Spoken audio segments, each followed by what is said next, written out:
Welcome back to the channel there, Papa's Posse. Once again, it's time for Papa's comic books, coffee, and more. Now, before we begin, don't forget about that QR code. Scan that code, it'll take you to my YouTube, my eBay, and my Instagram channel. Everything you'll ever need. Okay, let's see who joined us today. Ooh, here's a good one. Marvel Comics Group, 2001, A Space Odyssey. Number 3, only 30 cents back in 1976. And there's your date stamp right there. This book is by Jack Kirby and Mike Royer. Also, the name of the title of the story is MARAK, the Merciless. Okay, let's get to it and see what we have. Don't forget now, this book and others are available on my eBay page, Papa's-Comic-Books. Hit that like button down below. It really helps out the channel. Hit that subscribe button. I can sure use that. And leave a comment. Tell me what you thought about it. Okay. He took the road to conquest and found the stars. One man's journey to the stars can be a long time in preparation. Before there were cities to the sack and towns to burn, there was MARAK. This is the monolith.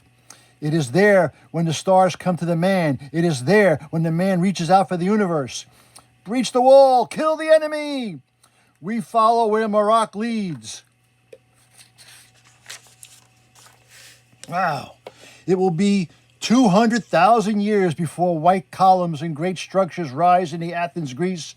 But something like organized warfare is already being practiced by a man named MARAK. He has learned that men can be maneuvered by pre-arranged planning to wipe out primitive farming communities and take the products of their labor by. Tremble and flee before the might of MARAK. Show no mercy, break their ranks, and make them panic. That is how to win. Stop them before we are lost. Oh! Hold them at the walls, sooner to welcome the wolves than MARAK and his raiders. All right. What's so good about being bad? MARAK will not be chronicled in the history books that we read, but for the age he lives in, he is a true military genius whose main objective is to broaden the dominion of his tribe. Slay them! A dead enemy cannot strike back. The enemy breaks, he runs. This place is ours. Not yet. Look into the huts. Find those who hide. We obey. Making decisions and giving orders in a relatively new art for men. However, the times are changing, and destiny is creating the blueprint for future Alexanders and Napoleons. Now, take what we've won. Take it. Take what is no longer theirs. Suddenly, MARAK's axe disintegrates in his hands. What? In that one moment, the battle is forgotten as MARAK stares in dismay at what remains of his weapon. Go back. Leave this place in peace. MARAK faces the one who has disarmed him with such ease. He holds a club which looks like smooth stone and glistens in the sun. Go, and I shall spare you. Stay, and you die. With a cautious eye on his enemy, MARAK attempts to use a rock, but wham, right in the head. The enemy's weapon shatters the rock, and MARAK's peace of mind. He removes his helmet of stout bark. It is the universal gesture of truce. Think wisely, old one. You are now a lone sheep among wolves. Counsel with me, and I shall protect you from the pack. I wish to speak about that weapon. Stand where you are, or the secret shall be lie buried in your skull. You can join the Dinky Starfleet. Not the real one, the Dinky one. Okay. MARAK moves like a forest reptile. He seizes the old one with a practiced hand. Hey! You are no match for me, old one. I have never seen the likes of this thing. It is not wood or stone. It is mine, mine! Face death, old pig. This knife shall send you on the long, dark journey. Make way. Let my axe taste his hide.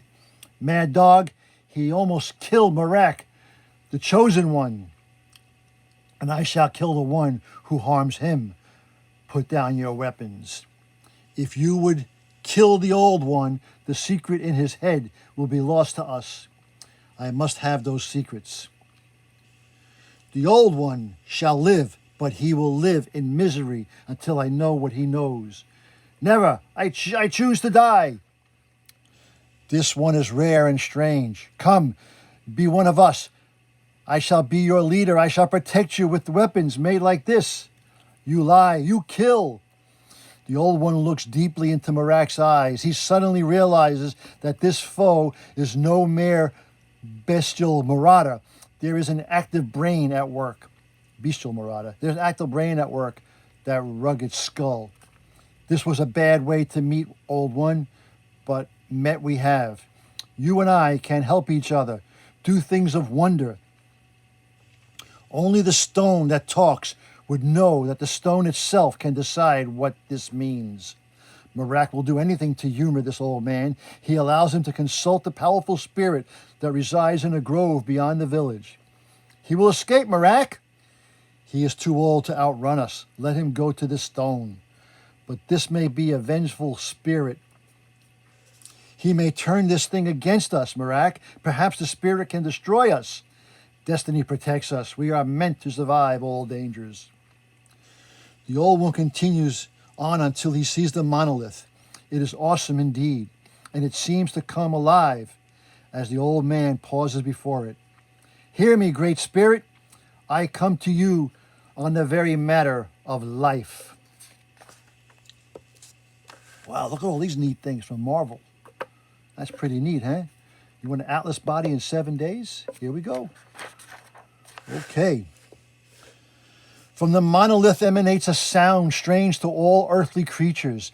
It is a sound heard among the stars, yet it reaches out to this old man and engulfs him. It is indeed a spirit, the old one spoke in truth.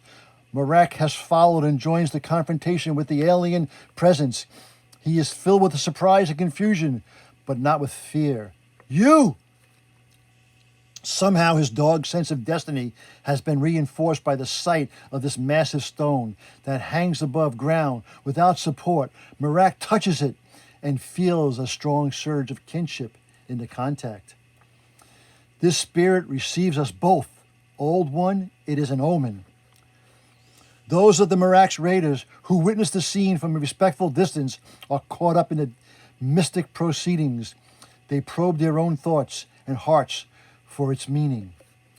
Mark is unharmed. Why? Even his stone spirit knows his courage. If one can win this spirit to one side, it is MARAK who will do it. There is nothing beyond his power. That is so. But MARAK himself is captive of the monolith. He is being swept along in the limitless fields of the universe. Space and time have fused inside his brain to produce visions beyond his own imagination. He can't believe it. There are momentarily glimpses of wonders that tear loose MARAK's emotions. This is destiny in its true image, things to be felt but never seen by men of his age. Before these visions leave him, MARAK experiences a bright inner flash. It reveals the face of a female, both beautiful and strong, the face of destiny within his reach. Meet me at your peril, MARAK. Meet me if you dare. Then, as abruptly as it has illuminated his mind, the woman's face vanishes and reality returns. MARAK confronts only a large, miraculous stone and his own destiny.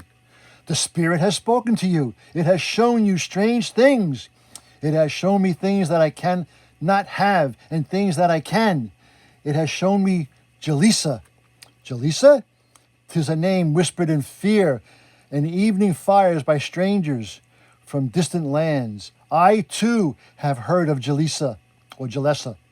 She wields power, great power. In this vision, she has challenged me. I shall have this female. I shall take her and her fabled land as well. Has the stone invoked a private dream? Or has it shown the path ahead for MARAK as he departs from the monolith? His decision is already made. If this is your wish, I shall help you fulfill it. Then the stone spirit has truly spoken to us both. The campaign begins in the Old One's hut. MARAK has his first view of the forge and the shaping of the metal object. What are you called, Old One? I am known as Egil, the Thing Maker. I make whatever is needed by those with a problem. My needs are too great for one pair of hands. I shall send my men to you. They shall learn your skills and build my dream. It is an alliance that will explode in the Stone Age and send man headlong into the Bronze Age. The general and master artisan little realize the scope of the revolution they are to generate. There is much to do and many distances to travel. This is work for the mighty. Soon after, MARAK bids the ram's horns to be blown. As it summons his men to the battle, so does it bring them to his side. Aroo! The sound of echoes throughout the conquered village, and the men rush to answer its call. MARAK calls. Now we shall know what the stone spirit has told him. If there is anything to fear, MARAK will tell us. The raiders gather. MARAK's eyes sweep across the group. He sees a force of good fighters, but it is pitifully small for what he has in mind. Are we to fight again, MARAK? There is a great battle coming. Is this what the stone spirit has told you? Is it, MARAK? Heed me, and we shall become like a mighty herd before this great battle. I speak of is to be fought. We shall make many smaller raids. We shall take all those we do not kill and make them part of us. We have always destroyed the enemy to the last man, but we have never done this.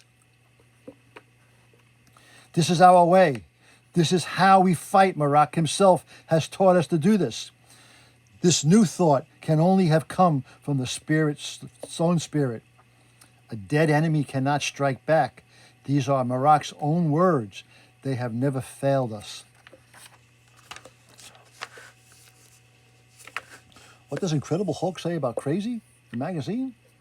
Oh, Monolith Mail. Boom! Subscribe to the superheroes. Okay. MARAK grows silent. The steel resolve in his eyes is the answer. Then under his direction a mine is dug, and certain rocks described by Egil are put aside for the forges. Are the stories true? Can Egil turn these rocks into a magic substance? If MARAK says he can, then he can. There are many forges now. There are many mighty arms beating in the dreams of MARAK into visible shape. Clang, clang, clang, clang. The ban is imposed upon the killing of horses for their meat. Instead of the swift creatures are rounded up and kept in pens for further orders. The spirits have stolen MARAK's senses. What does he wish to do with these beasts? The men of MARAK can hardly believe their ears when the order comes, but as always, they grumble and obey. And from a ludicrous start, they become the vanguard of a cavalry concept. It can't be done. They will not bear us upon their backs. These are defiant, ill-tempered animals. They'll break our necks before this folly ends. Hold steady, or I'll eat them. I say I'll eat them. Meanwhile, new raids bring in new men. Like the horses, they are troublesome in captivity, but food and care bring them back into MARAK's fold. Move, move. Get the work done, but do not abuse them. They may well be comrades in arms in tomorrow's battles. I would take their heads now. Move on. MARAK seems to be everywhere at once. Nothing escapes his keen eye or authoritative voice. See that these captives are sheltered and fed, then I shall speak to them. Our numbers grow daily, MARAK. Soon this place will not contain all those who follow you. This and many other factors are already part of MARAK's preoccupations. His mind is clouded with 1,000 details, but MARAK's reflexes are never asleep. MARAK, look to yourself. What? Who dares to stake his life on such an act? Hanana, great. MARAK forgets his own teaching and dreams while danger flies. Then see how much you've learned, young cub. This will not hurt if you are swift. The boy does not run when MARAK retaliates. Instead, he produces a metal shield and takes the full force of the throw. Ugh! But for this protector, I should be slain. 7 foot tall for only $1.25. Young fool, you sought to surprise me with this, and so you have. I'll take it now. He risked his life to test it, MARAK. Do not punish him. Fear not, for me, MARAK is fond of all cubs. Seizing the newly made shield, MARAK fastens it to his arm. Your strength is known to all, MARAK. Yet even you could not break this protector. No arrow, axe, or spear will harm the one who holds this. No man of MARAK's will die with this in his hand. No enemy shall stop us from reaching his walls. With more of these we shall fashion a great conquest, eagle. I was not born to conquest, yet it is your dream which nurtures my talents. This is a strange thing. Come, MARAK, there is one more surprise that will please you. Keep this, cub. It will make you a giant among fighters. I wait to serve you only, MARAK. The men gather to see what further miracles have been sprung from the wizarding bow of Egil. Perhaps he will turn MARAK into an armored lizard. No, he shall become a winged lizard. More likely than MARAK can fly over an enemy camp. This is no jest. I think the old sorcerer can make such a thing happen. When MARAK emerges from old Eagle's hut of wonders, he is more magnificent to behold than ever before. MARAK is a god in leather and metal with a flowing horsetail crown, which is symbolic of the force he intends to build. But in his hand is the achievement, which is to dwarf his own powerful image and win his people the world of the dawn. There are no cheers for the bronze sword. Its potential is still too new to define. There are great things for us to do. We shall ride the lightning across many lands and sweep them clean with this. Ooh, the Incredible Hulk. He likes fruit pies. And the green thumb. The spurs, a strong rush of rapport between MARAK and his raiders, gripped by the heady healing of great days ahead. MARAK makes an instinctive gesture. Take this, cub. With this and the protector, I shall be invincible. We shall all be invincible. MARAK, MARAK, MARAK. Do you hear that, Eagle? The fighting fever is upon us. You have given us the means for a great conquest. Now, help us move across a vast distance. We must reach Jaleesa's land. With food and supplies, we cannot drag or carry these things that far with any speed at all. But that is one task among many others. See, MARAK, I have made these stone casks. They will keep food and water fresh and cool. And how are we to carry these things? These will only break the backs of man and beast. We shall die in the deserts and perish among the vermin of the scrublands. Your wondrous wits have brought us too close to the kill to deny us the battle. I must reach Jaleesa's land, Eagle. I must win her and all that she rules. MARAK, MARAK is filled with the fury of frustration. His fingers fastened mercilessly upon Eagle, but the spindly old man ceased struggling. His attention has been captured by a sight of incredible portent. Listen to me, you old fool. It is the cover of the stone cask struck from Eagle's hand. It rolls across the floor toward the open doorway of his hut. The cover rolls unsmoothly, swiftly, effortlessly, spanning distance and igniting fires in old Eagle's brain. But for the presence of Eagle, this simple accident would have gone unnoticed. Now it will galvanize the entire history of man. What happens next will blast you out of your seat. The past merges with the future. Wheels of death. Don't miss it. All right.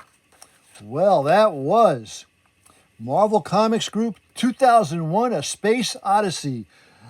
MARAK the Merciless, number 3 from 1976. I hope you enjoyed that reading. Now, don't forget, hit that QR code. It'll take you to all my social media pages. Also, don't forget this book and others is available on my eBay page, Papa's-Comic-Books. Hit that like button down below. Give me a subscription. I really appreciate that. And leave a comment. And as Papa, the old man, and MARAK always say, that was easy. Until next time, Papa is out.